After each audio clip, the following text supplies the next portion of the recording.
റമദാൻ മാസത്തിലേക്ക് ഒരു മാസം മാത്രം ബാക്കി നിൽക്കെ സൗദി അറേബ്യയിൽ ഒരുക്കങ്ങൾ സജീവമായി. മക്ക മദീന ഹറമുകൾക്ക് പുറമെ രാജ്യത്തെ മുഴുവൻ പള്ളികളിലും ഒരുക്കങ്ങൾ പൂർത്തിയാക്കുന്നുണ്ട്. മക്ക മദീനയിലേക്ക് നീളുന്ന ഹൈവേകളിൽ അറ്റകുറ്റപ്പണികളും പുരോഗമിക്കുകയാണ്. മാസപ്പിറവിയുടെ അടിസ്ഥാനത്തിലാണ് റമദാൻ മാസവും വ്രതാരംഭവും. ഫെബ്രുവരി 18-നോ 19-നോ റമദാൻ ആരംഭിക്കുമെന്നാണ് പ്രവചനങ്ങൾ. വിശുദ്ധ ഖുർആൻ അവതരിച്ച മാസമാണ് റമദാൻ. ലോക മുസ്ലിങ്ങൾ ആത്മീയ ചൈതന്യത്തിലൂടെ സഞ്ചരിക്കുന്ന മാസം. ഇതിനായി വീടുകളിലുടനീളം ഒരുക്കമുണ്ടാകും. ഒരുക്കങ്ങളെല്ലാം പൂർത്തിയാക്കുന്നത് റമദാൻ പൂർണ്ണമായും ആത്മീയ കാര്യങ്ങൾക്കായി ഉപയോഗിക്കാനാണ്. സൗദി അറേബ്യയിലെ വീടുകളിൽ ഇതിന്റെ ഭാഗമായി ശുചീകരണങ്ങൾ ഉണ്ടാകാറുണ്ട്.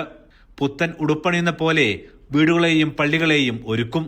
ഇത് കണക്കിലെടുത്ത് രാജ്യത്തുടനീളം വ്യാപാര സ്ഥാപനങ്ങളിൽ ഓഫറുകളും പ്രഖ്യാപിക്കുന്നുണ്ട്. മക്ക മദീന ഹറമിൽ റമദാനിലാണ് വിശ്വാസികളാൽ വീർപ്പുമുട്ടുക.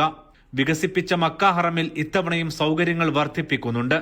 2 ഹറമിലും വിശ്വാസികളെ നോമ്പ് തുറപ്പിക്കാൻ വൻകിട കമ്പനികളും ധനാഢ്യരും രംഗത്തെത്തും. ഇതിനുള്ള നടപടികളും പൂർത്തിയായി കഴിഞ്ഞു. രാജ്യത്തിന്റെ വിവിധ ഭാഗങ്ങളിൽ പ്രധാന പള്ളികളിലേക്ക് നീങ്ങുന്ന വഴികളും അറ്റകുറ്റപ്പണികൾ പൂർത്തിയാക്കുന്ന തിരക്കിലാണ്. Aftab Rahman, media 1, Riyadh.